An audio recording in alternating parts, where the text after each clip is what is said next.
नमस्कार दोस्तों, आप सभी का स्वागत करते हैं यूके एसएससी क्रैकर में।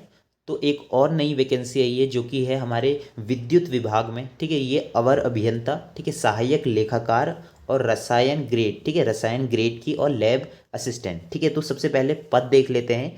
33 पद आपके रहने वाले अवर अभियंता में। ठीक है, तो ये सभी पद इसमें 33, इसमें अलग अलग डिपार्टमेंट रहने वाले हैं। तो एलिजिबिलिटी क्या रहने वाली, क्या सिलेबस रहने वाला है, तो कंप्लीट वीडियो आप देखिएगा, इसमें आप समझ जाएंगे। ठीक है, सहायक लेखाकार, ठीक है, इसमें आपके 21 पद, रसायन ग्रेड, ठीक है, जो केमिस्ट होते हैं उसके 14 पद और लैब असिस्टेंट इसके हैं 17 पद। तो ये हम देखेंगे। ये जो वैकेंसी निकली है ये विद्युत विभाग की वैकेंसी है। तो इसके बाद हम सीधे देख लेते हैं कि क्या वेतनमान रहने वाला है। ठीक है, तो वेतनमान आप देख सकते हैं लेवल 7 का है। ठीक है, लेवल 7 का, 5 का, 6 का। ठीक है, तो अभी स्टार्टिंग वेतनमान रहता है। तो अब हम जानेंगे कि क्या क्या शैक्षणिक योग्यता मांगी गई है हर एक पद के लिए। ठीक है, तो सभी पोस्टों के लिए हम देखेंगे क्या क्या क्वालिफिकेशन रहेगी। सबसे पहले बात कर लेते हैं जूनियर इंजीनियर के लिए। तो जूनियर इंजीनियर में आपके पास या तो डिप्लोमा होना चाहिए या डिग्री होनी चाहिए। तो कितने साल का आपके पास, या कौन कौन सी स्ट्रीम रहने वाली है, इलेक्ट्रिकल, मैकेनिकल, इलेक्ट्रॉनिक्स, ठीक है, कंट्रोल, ठीक है, और इंस्ट्रूमेंटल और कंप्यूटर इंजीनियरिंग। तो इससे आपका जो है पॉलिटेक्निक होनी चाहिए। ठीक है, 3 साल का जो ये कोर्स होता है, या ग्रेजुएशन होनी चाहिए। तो सभी पॉइंट्स आप एक एक करके आप देख लीजिएगा। इसकी पीडीएफ फाइल मैं आपको टेलीग्राम में प्रोवाइड करा दूंगा। तो आप देख सकते हैं यहाँ पे गवर्नमेंट पॉलिटेक्निक या तो लखनऊ से, या नेशनल पॉलिटेक्निक नैनीताल में जो है, ठीक है, जो पॉली करते हैं सभी अभ्यर्थी, तो वो होना अनिवार्य है। ठीक है, तो ये आपके पास डिप्लोमा होना चाहिए या डिग्री। ठीक है, तो डिस्टेंस लर्निंग नहीं मान्य होगी, तो आपको मतलब रेगुलर जो रहता है एग्जाम क्लासेस उनमें आपको अटेंड करना होगा। ठीक है, तो ये आपका। तो अब बात कर लेते हैं असिस्टेंट अकाउंटेंट की। ठीक है, तो असिस्टेंट अकाउंटेंट में आपके पास क्या होना चाहिए, बैचलर डिग्री इन कॉमर्स। ठीक है, तो कॉमर्स में आपका जो है स्नातक होना चाहिए, कोई भी यूनिवर्सिटी से होना चाहिए जो कि स्टेट गवर्नमेंट की रहे। ठीक है, या सेंट्रल गवर्नमेंट की। इसके बाद है सेकंड केमिस्ट ग्रेड 2।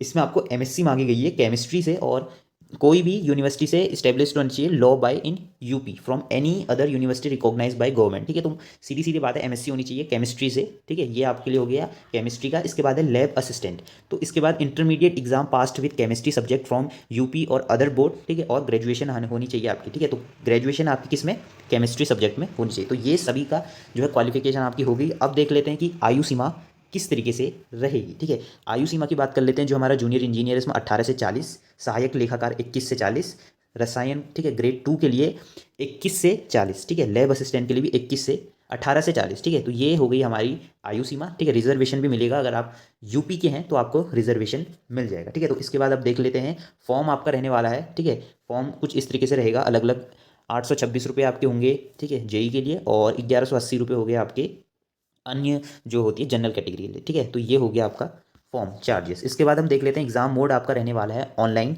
ठीक है, ऑनलाइन सीबीटी मोड के थ्रू आपका जो है एग्जाम रहेगा। तो क्या क्या आपको जो है एग्जाम में पूछा जाएगा ये भी हम डिस्कस कर लेते हैं। तो 150 नंबर का आपका जो है सब्जेक्ट वाइज पूछा जाएगा। तो सभी में आपका जो है सब्जेक्ट वाइज क्वेश्चन पूछे रहेंगे, जो 50 नंबर रहेगा।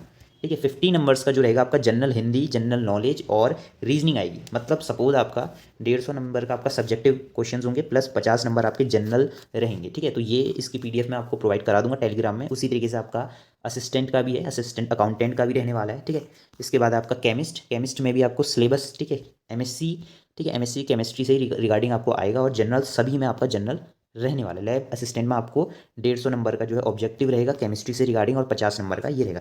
तो फॉर्म आपको कब तक फिल करना है, तो देखिए फॉर्म की लास्ट डेट जो रहने वाली है आपकी 27 फरवरी। ठीक है, तो 27 फरवरी से आप पहले पहले फॉर्म फिल कर लीजिएगा। ठीक है, इसके बाद आपका फॉर्म फिल नहीं हो पाएगा। ठीक है, तो कोई भी अपडेट चाहिए तो टेलीग्राम लिंक में आपको प्रोवाइड है, तो वहाँ से आप ये पीडीएफ भी देख सकते हैं किस तरीके से फॉर्म को जो है अप्लाई करना है, ऑनलाइन अप्लाई करना है। वो सारी भी इन्फॉर्मेशन मैं आपको वहाँ प्रोवाइड करा दूंगा। मिलते हैं नेक्स्ट वीडियो में, तब तक के लिए बाय बाय, जय हिंद, जय भारत।